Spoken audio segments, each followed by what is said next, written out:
Assalamualaikum warahmatullahi wabarakatuh. Alhamdulillahi rabbil alamin. Wabihi nasta'inu ala umuri dunya waddin. Ashhadu an la ilaha illallah wahdahu la syarika lah. Wa ashhadu anna Muhammadan abduhu wa rasuluhu la nabiyya ba'da. Allahumma salli wa sallim wa barik alaihi. Allahumma aftah lana bifutuhil arifin. Rabbana aftah bainana wa baina qaumina bil haqqi wa anta khairul fatihin walhamdulillahi rabbil alamin. Para pemirsa yang budiman, hamba-hamba Allah yang mulia, umat Nabi Muhammad sallallahu alaihi wasallam yang berbahagia. Topik kajian kita sekitar spirituality in work. Bahasa Indonesianya spiritualitas dalam dunia kerja. Ada fenomena yang menarik. Ketika bangsa-bangsa Eropa meningkat intelektualitasnya, mereka membangun kesejahteraan ekonomi sehingga bertambah makmur. Saat yang bersamaan juga bangsa Eropa itu meninggalkan agama. Hal yang sama terjadi di Amerika. Ketika intelektualitas meningkat, universitas tumbuh di mana-mana, kesejahteraan orang pun bertambah baik, kemakmuran merebak. Saat yang bersamaan, agama ditinggal. Tetapi berbeda dengan di Nusantara, khususnya di Indonesia. Justru meningkatnya intelektualitas bangsa ini, meningkatnya kesejahteraan ekonomi bangsa ini, malah menambah perhatian orang, minat orang terhadap agama. Bukan saja agama dalam arti religiusitas, ketaatan orang terhadap prosedur-prosedur ritual, kegemaran orang terhadap simbol-simbol keberagamaan seperti jilbab, ya, seperti kerudung dan segala macam. Bukan saja pada religiusitasnya, tetapi juga terhadap spiritualitasnya. Kajian-kajian tasawuf berkembang. Kalau dulu tasawuf dikaji di pojok-pojok surau, di musola-musola di pinggir hutan, sekarang tasawuf bahkan masuk ke dunia perkantoran. Apakah tasawuf dalam arti yang amali, hakiki berupa riadoh-riadoh amaliyah ibadah yang digiatkan, atau tasawuf yang lebih merupakan teosofi? Mereka menyebutnya tasawuf falsafati, wacana-wacana kespiritualitasan. Semua sama-sama mendapatkan perhatian yang meningkat. Saya pribadi sempat dikunjungi oleh dua profesor dari Jepang, salah satunya dari Universitas Tsukuba. Mereka melakukan research dan bertanya. Ketika saya tanya, siapa yang membiayai Anda datang research ke Jakarta? Dunia bisnis. Jadi perusahaan-perusahaan mengalihkan sebagian dana CSR-nya kepada suatu foundation, yayasan, dan yayasan itu bekerja dengan universitas, mengirim profesor-profesor yang terlatih melakukan penelitian datang ke Indonesia. Untuk apa beliau datang menjumpai kami? Ya, karena beliau tahu saya pemimpin jamaah Thariqah Qadiriyah wa Naqsabandiyah Pesantren Suryalaya untuk Korwil Jakarta, juga diamanahkan sebagai salah satu wakil talqin dari Abah Anom, Allah yarhamah. Dan kenapa didatangi untuk diwawancara? Yaitu tadi, mereka katakan bangsa-bangsa barat, khususnya Eropa dan Amerika, ketika intelektualitas dan pendidikan meningkat, kesejahteraan dan kemakmuran bertambah, orang meninggalkan agama. Tetapi di Indonesia, seiring dengan meningkatnya intelektualitas, meningkatnya kesejahteraan ekonomi, orang justru semakin bergairah mendalami agama, bahkan wilayah keagamaan yang sangat esoterik, yaitu tasawuf. Rupanya dalam radar peneliti di Jepang itu, kegiatan ketasawufan di perusahaan-perusahaan itu sudah terdeteksi. Pertimbangannya, mengapa orang Jepang ini tertarik untuk mendalami kajian ketasawufan? Bagaimanapun Jepang adalah negara investor asing terbesar di Indonesia. Dan sebagai pemodal, mereka ingin mengikuti, membaca tanda-tanda zaman. Ketika modal mereka banyak ditanam di Indonesia, mereka harus terus mengikuti tren-tren, kecenderungan-kecenderungan perubahan sosial, politik, juga kebudayaan. Sebab dari tren-tren itulah mereka bisa membuat tindakan-tindakan untuk mengamankan investasi mereka. Jadi mereka merasa perlu mendalami ketasawufan untuk mengamankan investasi mereka. Kita tahu sebagai bisnismen, para investor itu bukan saja mencermati fenomena-fenomena bisnis, keuangan, perdagangan, dan ekonomi secara umum, tapi mereka pun harus melihat fenomena politik, sosial, dan budaya. So, bagaimanapun semua itu mempengaruhi bisnis mereka. Maka wajar kalau bersama saya Wafiuddin, kita akan banyak berbincang tentang spirituality in work, spiritualitas dalam dunia kerja. Ada beberapa fakta yang menarik yang dicermati oleh para businessman, para manajer. Antara lain, sebuah pertemuan yang bernama Asia Business Council di Seoul, Korea Selatan tahun 2006. John McFarlane menyampaikan hasil studinya. Di dunia ini kan ada lembaga pemeringkat yang membuat ranking perusahaan-perusahaan di seluruh dunia. Mana perusahaan-perusahaan yang terbesar pangsa pasarnya, perusahaan yang paling besar tingkat profitnya, yang paling luas network outletnya, dan segala macam, dibuatlah ranking. Itu namanya Standard & Poor's. Nah, tahun 1957, lembaga pemeringkat yang bernama Standard & Poor's itu melaporkan, membuat daftar 500 perusahaan terbaik di dunia.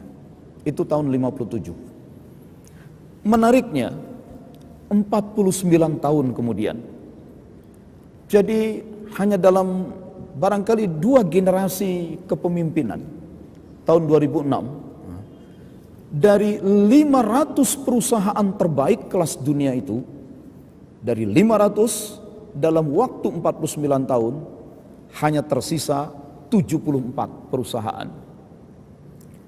Kalau dihitung persentase, 84% perusahaan-perusahaan terbaik itu dalam waktu 49 tahun hilang, hancur. Muncul pertanyaan, apa penyebab kehancuran perusahaan itu? Apakah kurang kuat modalnya? Apakah tidak memiliki teknologi yang canggih? Apakah tidak memiliki tenaga manajerial yang handal? Apakah tidak memiliki loyalitas pelanggan dan lain-lain? Ternyata setelah diteliti, 84% perusahaan-perusahaan yang kemudian hancur dalam waktu 49 tahun, penyebab utama kehancuran itu adalah pelanggaran terhadap prinsip-prinsip moral. Terjadi korupsi, terjadi perusahaan di dalam perusahaan, adanya kasus-kasus pengadaan barang yang sama tapi bisa 2-3 kali dibeli secara administratif. Barang didatangkan, dibayar, barang tidak langsung dipakai, berputar ke gudang, tapi kemudian tiba-tiba dibeli lagi dan segala macam. Nah, bicara tentang pelanggaran terhadap prinsip-prinsip moral, akhirnya bisa dideteksi. Terjadinya pelanggaran prinsip-prinsip moral pada perusahaan-perusahaan besar itu karena tidak ada landasan spiritual yang kuat. semata-mata mengandalkan modal finansial, keunggulan teknologi, mengandalkan tenaga manajerial yang handal, itu tidak cukup. Ketika spiritualitas hilang dari perusahaan itu, orang tidak ragu untuk melakukan pelanggaran moral. Dan ketika pelanggaran moral yang terjadi, maka akibatnya adalah kebangkrutan, kehancuran. Apa sebabnya spiritualitas itu menjadi penting? Sebagaimana diungkapkan oleh seorang filosof yang juga antropolog terkenal, Pierre Teilhard de Chardin dari Prancis itu, dia katakan yang namanya manusia itu bukan semata-mata tubuh fisik biologis ini. We are not biological beings having a spiritual experience. Kita ini bukan makhluk biologis yang memiliki pengalaman-pengalaman spiritual, bukan. We are spiritual beings. Kita justru makhluk spiritual having biological experiences. Makhluk spiritual yang memiliki pengalaman-pengalaman biologis. Ketika Anda berjalan di tengah hari panas terik, matahari menyorot, sesungguhnya yang merasakan panas bukan tubuh fisik. Spiritualitas yang ada di dalam tubuh ini, roh atau jiwa di dalam tubuh inilah yang merasakan panas itu. Jadi kita adalah makhluk spiritual yang justru memiliki pengalaman biologis. Dulu saya terutama, barangkali kita semua juga, waktu kecil, kalau mendengar orang berbicara tentang perusahaan, apa itu perusahaan?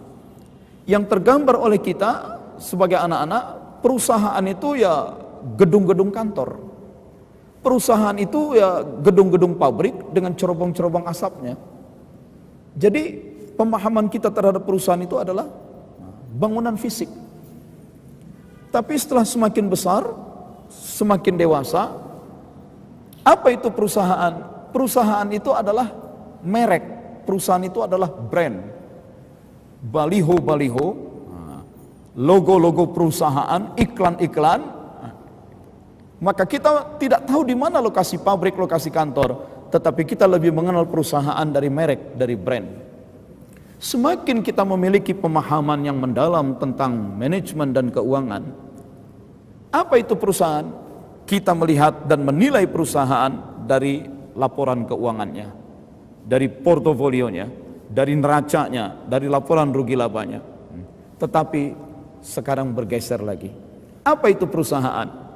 Perusahaan bukanlah gedung, perusahaan bukanlah merek iklan dan promosi, perusahaan bukan laporan keuangan, perusahaan adalah manusia. Manusia-manusia yang bagaimana yang bekerja di perusahaan itu, itulah yang lebih menjadi identitas perusahaan. Maka dikenal istilah Honda Way, Toyota Way dan segala macam ya. Jadi perilaku.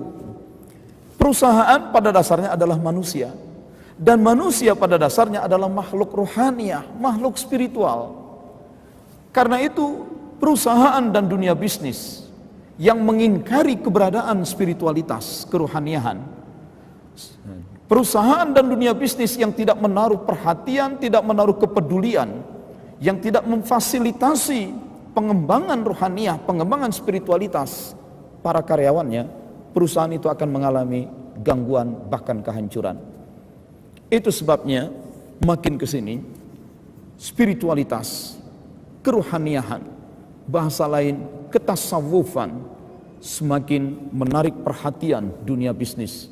Para manajer, para eksekutif, para trainer itu mengembangkan berbagai macam bentuk-bentuk pelatihan kerohanian, tasawuf atau spiritualitas itu. Apa yang saya sampaikan sejak awal tadi itu dari sudut pandang bisnis atau manajemen, bahwa spiritualitas, kerohaniahan, ketasawufan sekarang tidak bisa dihindari, tidak bisa diingkari, dan mendapatkan tren, mendapatkan perhatian yang trennya terus meningkat. Ini memang masih pengantar. Saya ingin menyampaikan salah satu fenomena politik atau aspek kenegaraan. Kalau tadi kita bicara tentang ekonomi, manajemen dan bisnis, sekarang dari aspek politiknya. Barangkali Anda ingat ketika tahun 89 tiba-tiba bangsa Uni Soviet mengalami, kita menyebutnya reformasi, mereka menyebutnya perestroika, glasnost dan lain-lain. Waktu itu ideologi komunisme sudah tidak laku lagi. Pola kenegaraan yang sifatnya otoriter yang selama ini digunakan oleh pemerintahan komunis Uni Soviet itu tidak bisa dipertahankan. Maka di zamannya Gorbachev tahun 89 ideologi komunisme di Uni Soviet runtuh dan negara di Uni Soviet bubar. Namanya saja Uni, gabungan. Maka begitu ideologi yang merekatnya runtuh, negara Uni itu, negara gabungan itu bubar, tercerai-berai, pecah menjadi 15 negara. Bahkan dari 15 negara itu 6 negara memisahkan diri, memerdekakan diri menjadi negara-negara Islam. Itu 9 negara yang tidak menjadi negara Islam menggabungkan diri lagi menjadi federasi. Itulah yang sekarang dikenal dengan nama Federasi Rusia. Ketika Indonesia mengalami reformasi tahun 97-98, terjadilah perubahan sistem politik dari Orde Baru, terjadilah kritik terhadap ideologi yang dikembangkan oleh Orde Baru, struktur ekonomi pun mengalami goncangan. Hal yang sama terjadi pada Uni Soviet. Ketika mereka melakukan reformasi, bukan saja ideologi komunisme yang runtuh, negara yang terpecah menjadi 15 negara, tetapi juga mereka mengalami perubahan pada sistem perekonomian dan terjadilah kemiskinan yang merebak. Memang waktu itu salah satu maestro yang sangat menguasai bisnis keuangan, George Soros, ikut bermain. Nah, ketika itu terjadi kemiskinan yang merebak di mana-mana. Informasi yang kita baca pun sampai mengatakan tentara-tentara menjual senjata untuk bisa membeli makanan. Komunisme runtuh, ideologi negara runtuh, negara bubar, kemiskinan merebak, teknologi dan militer mereka, industrinya hancur. Padahal sebelumnya kan kita tahu industri militer Uni Soviet, teknologi militer mereka sangat maju, ya, tetapi kemudian hancur. Bangsa Uni Soviet pun kehilangan martabat. Dalam sidang-sidang Dewan Keamanan PBB, meskipun mereka tidak setuju, mereka tidak lagi bisa melakukan veto, tidak lagi bisa mengatakan tidak kepada Amerika dan kawan-kawannya. Nah, itu tahun 89. Apa yang terjadi tahun 2000, 11 tahun kemudian? Terpilihlah Vladimir Putin sebagai presiden Rusia. Dan sekarang dia pun sedang menjadi presiden juga, tapi itu periode kedua setelah ada jeda. Vladimir Putin itu mantan Intel KGB, jadi termasuk kader komunis. Dia ahli judo sekaligus ahli hukum internasional kalau tidak salah. Lalu Vladimir Putin bekerja keras menata, mengelola pemerintahan Uni Soviet, dan 7 tahun kemudian dia dianggap sukses, mendongkrak pertumbuhan ekonomi, mengundang investor asing dari luar negeri, dan kemudian meningkatkan kembali kesejahteraan bangsa, memperkokoh kembali wibawa, harga diri, dan kepercayaan diri bangsa Federasi Rusia itu. 7 tahun kemudian, oleh majalah Time Internasional, dia dianggap sebagai pemimpin yang berhasil.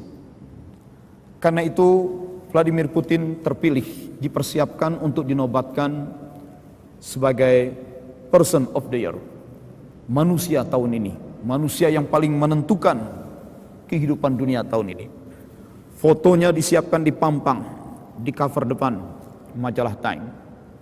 Dan untuk itu Vladimir Putin harus diwawancarai. Dikirimlah wartawan-wartawan senior ke Moskow untuk mewawancari Vladimir Putin. Dalam wawancara itu ditanya, apa kunci kesuksesan leadership kepemimpinan Anda sehingga berhasil membangun kembali bangsa yang sudah porak-poranda, terpecah, kehilangan harga diri dan wibawa, itu bisa dibangkitkan kembali.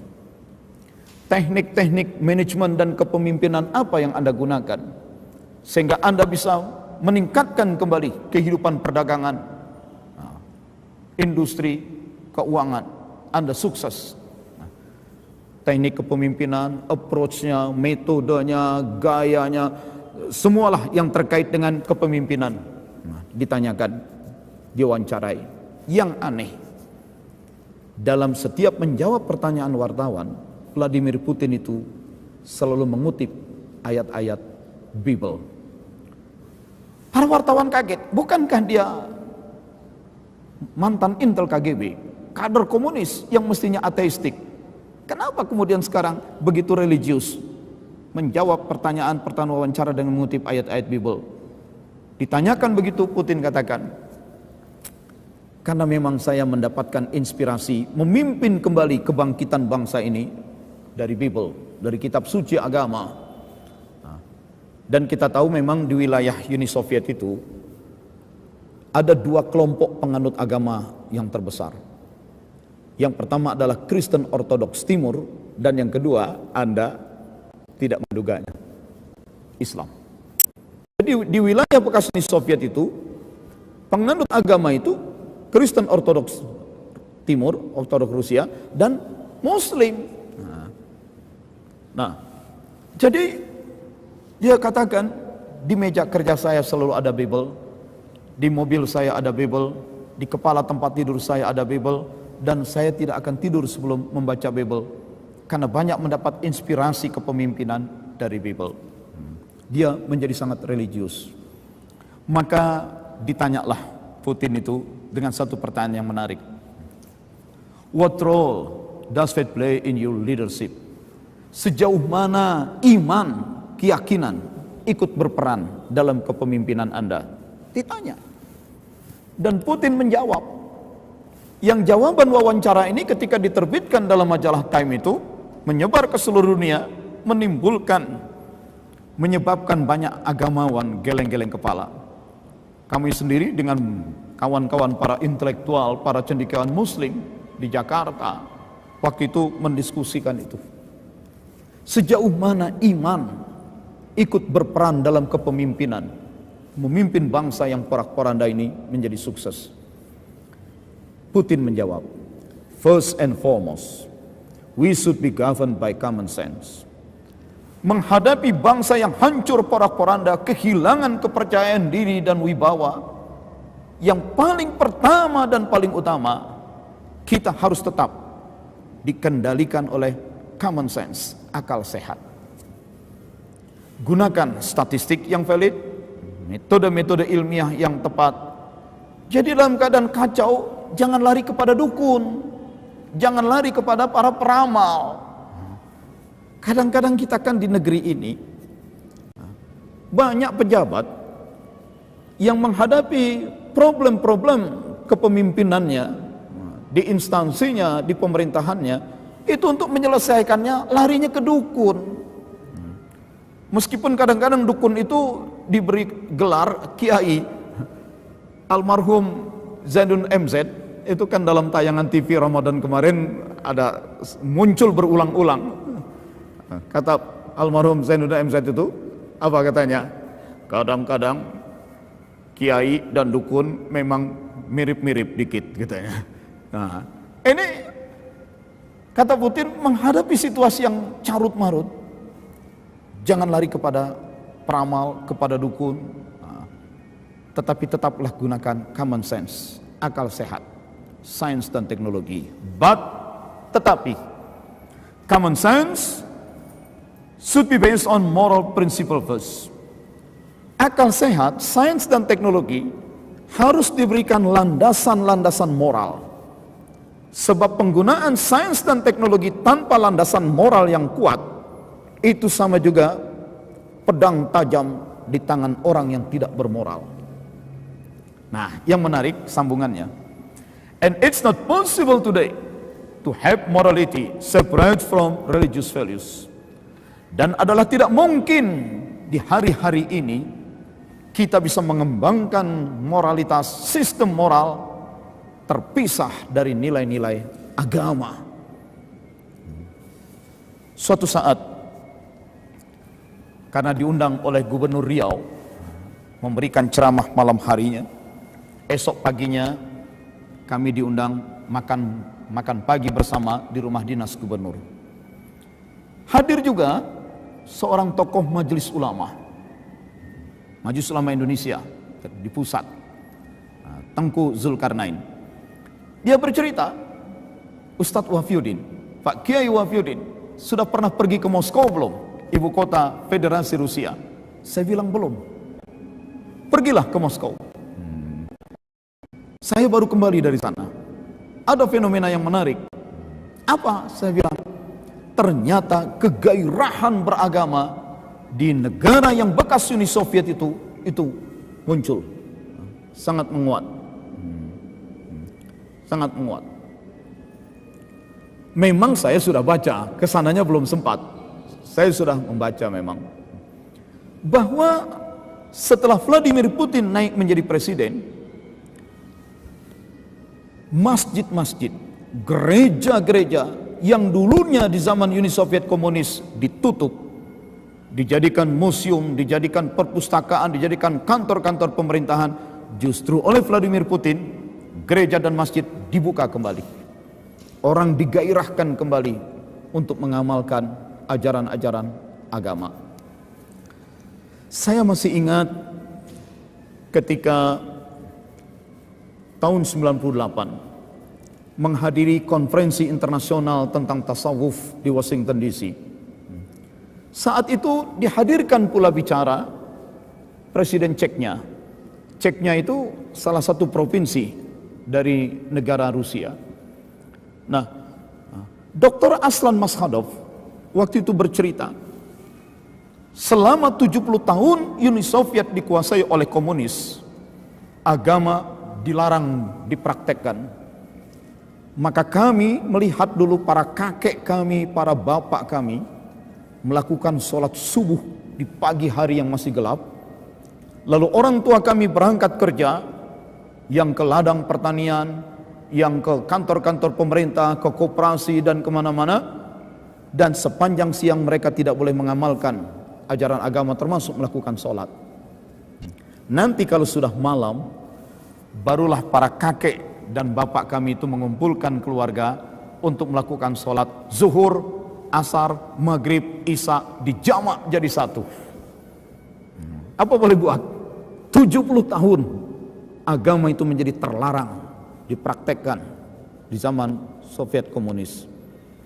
Nah, beruntung, kata Dr. Aslan Maskhadov, Presiden Ceknya itu, di malam-malam libur, para kakek dan orang tua kami mengajak keluarga naik ke lereng-lereng gunung, ke dalam hutan yang jauh dari pantauan para tentara.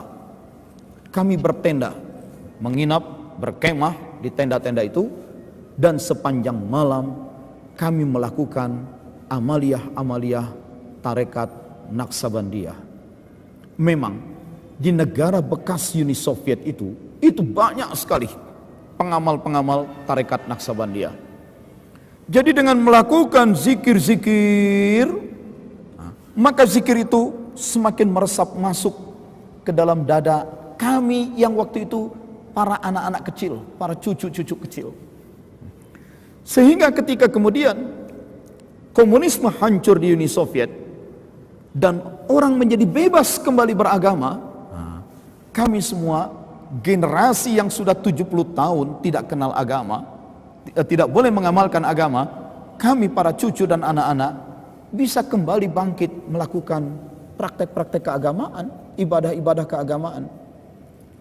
Meskipun dulu kami melakukan sholat itu di jamak 4 sholat sekaligus setiap malam, atau hanya melakukan zikir-zikir tarekat di hutan-hutan, tetapi setidak-tidaknya proses legacy, proses pewarisan nilai-nilai keagamaan, keyakinan, semangat keagamaan itu tetap terjadi. Nah, ketika Vladimir Putin menjadi presiden di Federasi Rusia, agama tidak lagi dilarang, masjid dan gereja dibuka kembali, maka kami para umat Islam ini langsung bangkit menunjukkan kegairahan beragama. Jadi mendengar Tengku Zulkarnain itu yang baru pulang dari Moskow, katanya menyaksikan betul bagaimana gereja dan masjid itu meriah kembali, ya itu sejalan dengan apa yang saya baca dan saya dengar dari Dr. Aslan Masadov dan juga yang kita baca dari berbagai berita. Jadi apa yang saya mau sampaikan di sini? Bahkan dalam dunia politik, Vladimir Putin mantan Intel KGB, kader komunis. Ketika Uni Soviet hancur dan tercerai-berai, porak-poranda, untuk membangkitkan bangsa yang sudah hancur itu, justru caranya adalah mengamalkan agama. Nah, ini kuncinya, poin dari cerita saya ini. Kalaulah orang bercerita agama itu perlu dalam membangun bangsa, dalam menggairahkan kembali warga negara untuk hidup, membangkitkan optimisme dalam situasi yang serba menekan. Kalau yang bercerita begitu ustadz, kiai, ya kita tidak heran. Tapi yang bercerita itu adalah Vladimir Putin yang mantan kader komunis, dan dia membuktikan bahwa bangkitnya kembali bangsa Rusia, selamat dari tercerai-berai, hancur, itu justru dengan membebaskan orang untuk beragama kembali. Yang dia katakan, membangun kembali bangsa yang sudah hancur itu, yang pertama dan paling utama, tetaplah mengikuti akal sehat, jangan lari pada perdukunan, pada klinik. Dan akal sehat, penggunaan sains dan teknologi harus diberikan landasan moral, dan adalah tidak mungkin kita mengembangkan moralitas yang terpisah dari nilai-nilai agama. Jadi tidak mungkin bangsa itu memiliki sistem moral kalau agama diabaikan. Maka agama diberikan keleluasaan untuk tumbuh kembali. Dan gereja dan masjid dibuka, orang bersemarak. Bahkan saya mendengar setelah 70 tahun, banyaklah ulama-ulama Islam di wilayah ex-Uni Soviet itu yang sudah pada wafat, sehingga komunitas muslim itu kehilangan tempat berkonsultasi, kehilangan para penasehat. Maka Vladimir Putin justru mengirim pemuda-pemuda muslim dari Rusia untuk belajar ke universitas-universitas Islam negeri yang ada di Indonesia. Karena mereka menganggap keislaman di Indonesia adalah keislaman yang paling adaptif, paling siap menerima kemajuan, kemodernan, globalisasi, keislaman yang moderat dan toleran, keislaman yang kultural, yang tidak semata-mata mengacu pada teks-teks keagamaan lalu memunculkan Islam yang radikal, tidak. Maka kita jumpai di beberapa universitas Islam negeri Indonesia banyak pemuda-pemuda Rusia yang beragama Islam, mereka sedang dididik, dan nanti sepulangnya ke Rusia mereka disiapkan untuk menjadi ulama-ulama, menjadi pemimpin Islamic Center, menjadi pemimpin masjid, menjadi qadi, menjadi hakim agama dan lain-lain. Nah, ini. Jadi kesimpulannya bahwa dunia bisnis saat ini, dunia manajemen saat ini mengacu kepada spiritualitas. Tidak mungkin orang mengembangkan bisnis tanpa peduli terhadap pengembangan spiritualitas, pengembangan kerohaniahan, pengembangan ketasawufan. Itu sebabnya di semua perkantoran, hampir di semua perkantoran, di pabrik-pabrik, di industri-industri yang ada di kota-kota besar di Indonesia, karyawan bergairah mendalami agama, mengkaji tasawuf, mengamalkan berbagai macam tarekat. Itu kasus dalam dunia bisnis dan manajemen. Yang kedua, yang tadi kita bicarakan, kasus dalam dimensi politik. Bagaimana Vladimir Putin dianggap berhasil mengangkat kembali bangsa Rusia yang sudah hancur porak-poranda. Caranya justru dengan menggairahkan kembali orang beragama. spiritualitas yang ada pada pada diri manusia, spiritualitas itu dikembangkan, dikembangkan kembali. Maka tidak bisa tidak kita harus menaruh perhatian terhadap keagamaan. Dan saya katakan tadi pun sampai beberapa profesor peneliti dari Jepang datang untuk mengamati perkembangan ketasawufan di Indonesia, karena mereka melihat untuk mengamankan investasi mereka itu harus dilihat gerak budaya, gerak peradaban yang sedang terjadi. Para pemirsa Aswaja TV yang kami muliakan, yang saya sampaikan ini baru pengantar, baru pembukaan. Mengapa saya mencoba menjelaskan mengapa sekarang sedang terjadi fenomena yang menarik, bahwa tasawuf, tarekat, kajian-kajian kerohanian, spiritualitas keislaman itu semakin dikaji orang, semakin diminati orang di lingkungan dunia kerja, baik dunia kerja swasta maupun dunia kerja pemerintahan. Namun memang yang harus dicermati adalah kita harus bisa membedakan antara being religious, menjadi orang yang sangat agamis, itu ternyata berbeda dengan being spiritualistic, menjadi orang yang saleh. Agama itu ada dua dimensi. Ada dimensi fisik, dimensi lahiriahnya, dan ada dimensi batin, dimensi dalam, dimensi substansinya. Sehingga orang menyebut keberagaman itu ada dimensi eksoterik, aspek lahiriah, penampakan, penampilan luar, dan ada aspek esoterik, bagian dalam, bagian batinnya. Yang dalam Islam, aspek luar eksoterik ini lebih dikenal dengan istilah aspek syariah, dan esoterik, dimensi batinnya itu lebih dikenal dengan istilah ketasawufan atau kesalehan. Ada berbeda karena sebenarnya satu dari dua hal ini tidak boleh dipisahkan. Satu dan lainnya itu harus disatukan, harus digabungkan. Sebagaimana kata Imam Malik, bahwa orang yang bersyariat, berfikih tanpa bertasawuf, dia adalah orang yang fasik. Dan orang yang bertasawuf mencoba masuk wilayah esoterik, wilayah spiritualitas keislaman, tetapi tidak peduli pada fikih, pada syariat, dia adalah zindik, perdukunan. Itu dua-duanya harus digabung. Memang kalau menjadi religius, orang itu terpaku pada aspek lahiriah saja. Misalnya orang disebut religius ketika dia menutup rambutnya, sepulang umroh dia tidak lagi telanjang rambutnya, dia tutup dengan kerudung, dia tutup dengan jilbab yang rapi, seluruh auratnya tertutup. Itu agamis, kelihatan bentuk lahiriah, simbolnya.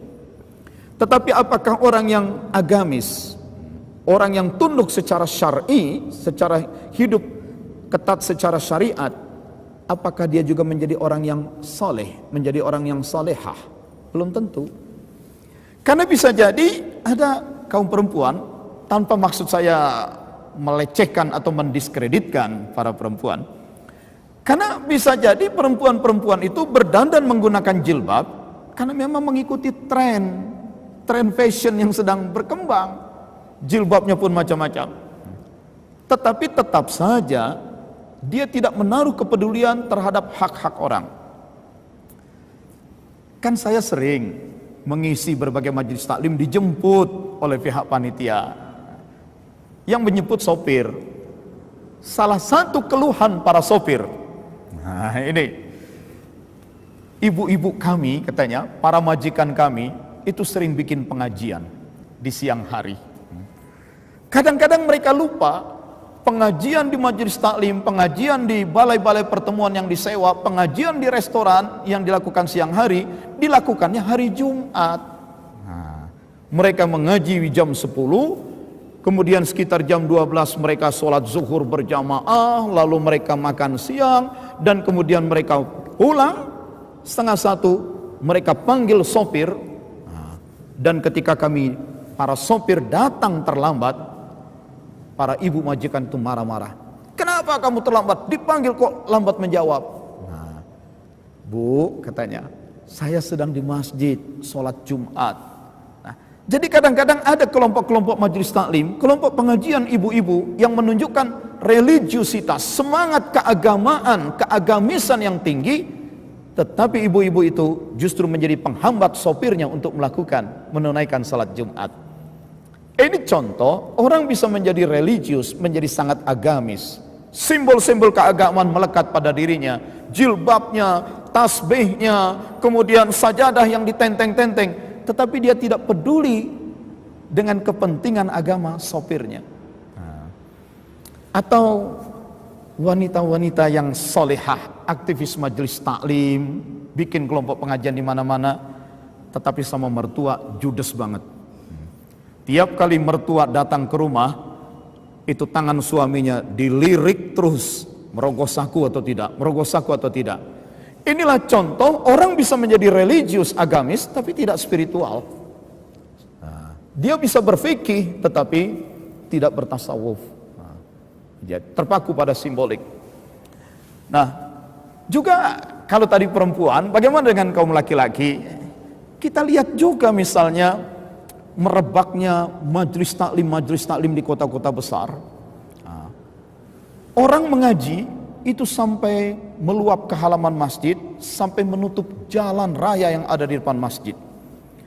Sehingga banyak orang mengeluh, orang mau pulang dari kerja, Jakarta kota besar yang begini macet, mau pulang dihadang oleh yang katanya majelis taklim ini, majelis taklim anu. Orang secara religiusitas meningkat, secara agamis mereka pakai sorban, pakai baju koko, pakai baju gamis, tasbih besar dikalungkan, naik sepeda motor dengan bendera berkibar-kibar, ada tulisan la ilaha illallah dan pedang begitu, simbol keagamaan. Tetapi majelis taklimnya itu menimbulkan kemacetan, menghambat orang. Dan kadang-kadang konvoi mereka kalau sudah bubar pengajian itu, konvoi mereka itu jalan tidak lagi mengikuti hukum dan etika lalu lintas. Mereka tidak menggunakan helm, satu motor ditumpangi oleh 3 orang dewasa, menerobos lampu merah, sorban dililit di kepala, jubah dipakai berkibar, bendera dipasang di belakang sepeda motor tulisan la ilaha illallah, majelis taklim ini, majelis taklim anu, lampu merah diterobos. Kenapa pulang mengaji malah jadi buta warna, tidak bisa membedakan merah dan hijau, dan selalu ingin menguasai jalan. Kalaupun berpapasan jalan, dipepetnya orang itu untuk ke pinggir, seakan-akan jalan mau dikuasai sendiri. Dan kalau pihak lawannya itu terlambat meminggirkan mobilnya, maka dalam konvoi itu ada kaki yang menendang pintu mobil. Nah, ini yang disebut orang bisa sangat religius tapi belum tentu spiritual. Orang bisa menjadi sangat agamis tapi belum tentu dia menjadi soleh atau solehah. Orang bisa begitu bangga, ketat dan taat menjalankan syariat, tapi belum tentu dia punya komitmen tinggi terhadap moral, terhadap akhlak. Nah, ini perbedaan antara eksoterik dan esoterik. Ya, terpaku pada simbol-simbol keagamaan, melupakan esensi agama, karena sebenarnya esensi agama itu adalah cinta dan kepedulian. Jadi tidak muncul cinta kasih, tidak muncul kepedulian, tetapi hanya sibuk mengedepankan simbol keagamaan. Demikianlah pengantar perjumpaan perdana kita. Tetaplah bersama Kiai Haji Wafiuddin dalam kajian-kajian Spirituality in Walk bersama Aswaja TV. Kita akan sambung dengan kajian dan kisah-kisah yang lain. Selamat melanjutkan kehidupan ibadah Anda. Assalamualaikum warahmatullahi wabarakatuh.